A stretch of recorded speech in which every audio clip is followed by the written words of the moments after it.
Sige, hayaan mong i-judge ka nila. Hayaan mong mag-doubt sila sa'yo. Sino ba yung mga putang inang yan? Unang-una sa lahat, wala namang ambag sa buhay mo yan.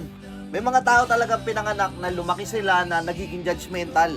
Tangina ng mga yan, wala namang mga bitaw. Yung mga taong yan yung mga init na inaabangan kang magkamali.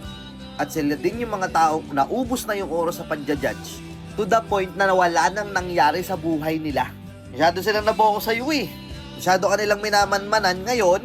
Hindi nila namamalaya na wala na silang oras para sa sarili nila kasi busy silang pakialaman yung buhay ng may buhay. Kaya let them. It doesn't matter kung anong sasabihin nila sa'yo, negative man yan. Basta ikaw, alam mo sa sarili mo, nakapokus ka sa sarili mo. Fuck those people.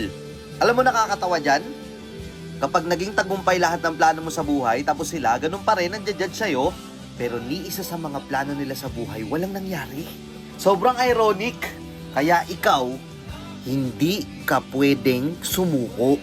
Kasi kailangan mo pang ipakita sa kanila, kailangan mo pang ipabuka sa kanila na mali sila.